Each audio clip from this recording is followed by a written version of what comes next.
Welcome GRD131, Graphic Design 1, and I'm just going to go over our critique of the gluten-free cheddar cheese crackers, the back of the box. And hopefully this won't be as long as the critique I did of the Nature's Bakery oatmeal crumb bar that we looked at. That was like 23 minutes, so I'll try to make this a lot shorter. Now, first of all, this is the front of the box that you're looking at right now, and I already talked about that. And the focal point is all kind of in the middle here. We talked about everything here, and your eye is drawn to the middle. That's because it's the package of the box that you'll see in a store. So everything is meant to make you see gluten-free and cheddar cheese and all these crackers here and all that. So your eye is drawn to the middle here because that's what you're seeing in a store. It's an impulse kind of thing when you're looking at the box. Now the back typically, now it's not always the case, but typically you already bought the product. But you could flip it over and look at it and look at this and be misled by, by this wedge of cheese. Now think about a wedge of cheese that you'd see in a deli. It'd be like the size of a brick or at least your hand or something. And they have a cheddar cheese cracker leaning up against it. So this would have to be a really tiny piece of cheese.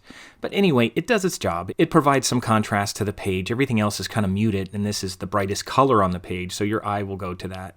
Now, some of you mentioned where your eye goes, and then I think it goes to this kind of glow in the middle because it's very bright and the highest contrast is right here. So your eye kind of goes to this upper third, to the glow in the middle, and it sees the gluten-free and it reinforces that it's gluten-free, not as big as it is on the front.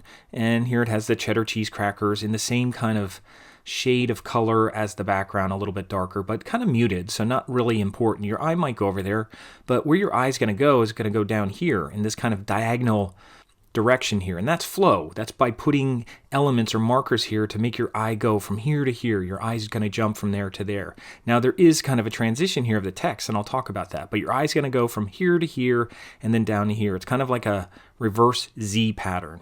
It's going top to bottom, and that's the way you read. You read left to right, top to bottom. So it's following that flow, and it's meant to go quickly because this isn't meant to, attract your attention to one part. If this is already sitting on your table or you're flipping it over, you're just going to go boom, boom, boom and go right to there.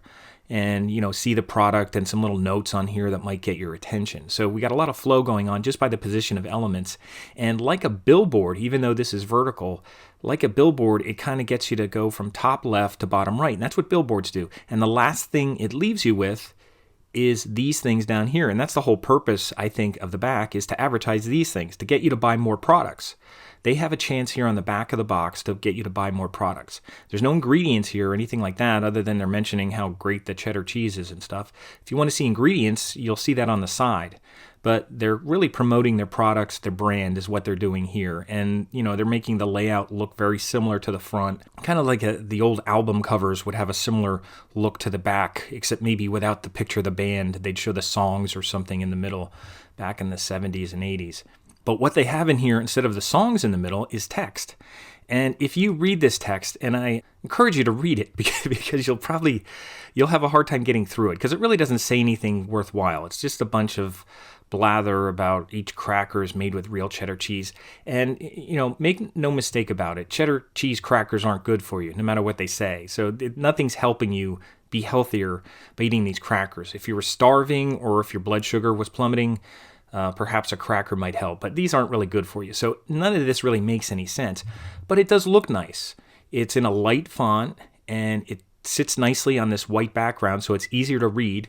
It takes up the space nicely. It fits in this little nook where the wraparound image is in here. So it has a nice kind of flow to it. It keeps the flow going.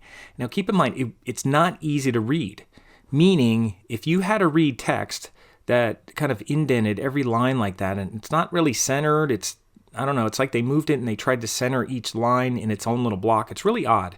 This would be very hard to read if you had to read it. But that's not its purpose. Its purpose isn't to make it readable. Its purpose is to lead you down the page, and it does a nice job of it. Even the indent here, you might say, well, why did they do that? Well, it creates kind of a movement. If it was straight, there'd be like a straight line here, but it keeps kind of a movement to everything and keeps it a little more playful and keeps a little more dynamic going down. So the fact that this is kind of moving, keeps movement going. So a straight line would take you down too fast. Your eye might be drawn to the straight line. if it went right down here, your eye might go over here, but the fact that it's moving makes your eye kind of go over here. And again, where they really want you to go is down here. This is the whole purpose of it, is getting to see there's other products. Oh, there's peanut butter things, there's original, there's other cheddar cheese kind of sandwich crackers and stuff like that. So that's what I wanted to point out. And again, the alignment isn't good for readability, because really, when you want to read lines of text, you want to read the line, and then your eye will naturally want to get back to the next line at the beginning. Now, this makes it harder to do. That's why you're not going to want to center a lot of text as well, because it's harder to read. If you read a newspaper article or some kind of article on the web and it was all centered, it would be very hard to read. So this doesn't help readability, but it looks nice. It's a nice kind of subdued font. It's a nice sans serif font, and they even expanded or increased the leading or the line spacing. So it's nice and light, and it flows down the page nicely. So it looks nice in terms of just looks, and that's all it's there for. It's meant to kind of get you to keep going down the page. It's really not meant to be read. But it works as far as what it's trying to do here, so that's just what I wanted to point out. There's a lot of flow going on, a lot of dynamic, very different than the front of the box where everything is kind of focused on the center. Down here, it's trying to get you to look at their other great offerings that they have down here at the bottom. It's kind of like a vertical billboard in a way. So I think most of you pulled out a lot of these aspects of this, and it's getting easier to see. Hopefully the more we do of this, the more it'll be easier to kind of pick these things out. And I always mention the purpose too, because the purpose is on the back of a box less important than the purpose on the front of the box. So that's our little critique of gluten-free cheddar cheese crackers of the back of the box.